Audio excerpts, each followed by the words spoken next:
Что у меня жена готовит, любимая? Кухня Мухаматяновых на день стала съемочной площадкой. Муж Марсель снимает кулинарный ролик. В главной роли его супруга. Повыше, покрупнее. Да, вот так вот. Тесто как надо готовить. Это видео, как доказательство, что она умеет готовить, Эльза предъявит жюри конкурса «Гузель Килен», что в переводе с татарского означает «лучшая невестка». Кроме Эльзы, на это звание будут претендовать еще 6 начинающих жен. Это не надо, это подгорело. Первый дубль вышел комом. Эльза смущается. Традиционный татарский десерт урама она сегодня готовит впервые. Но после конкурса обещает баловать им мужа регулярно. Любая татарская женщина, говорит, обязательно должна научиться готовить национальные блюда. И лучше поздно, чем никогда.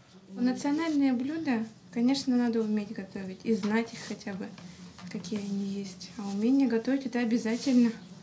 Все-таки мужа надо кормить, детей надо как-то кормить. В перерывах между кулинарными репетициями Эльза подтягивает родной язык.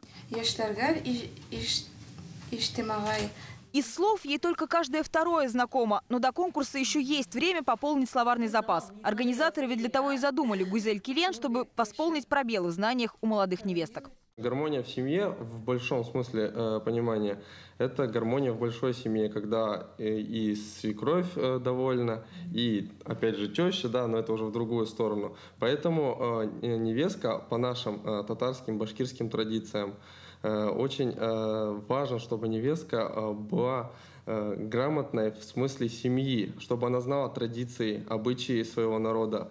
По мнению организаторов конкурса, невестки должны не только готовить и владеть родным языком, но и знать движения национальных танцев. Для тех, кто не знаком с татарской хореографией, бесплатно проведут мастер-классы.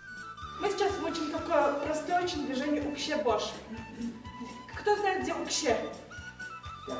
После пары занятий обещают невесткам, они владеют пляской кара-карши или зажигательным танцем апипа, кому что больше придется по душе. 4 июня, в день конкурса, они продемонстрируют номера членам жюри и будущим невесткам, которым организаторы обязательно вручат пригласительные в зрительный зал.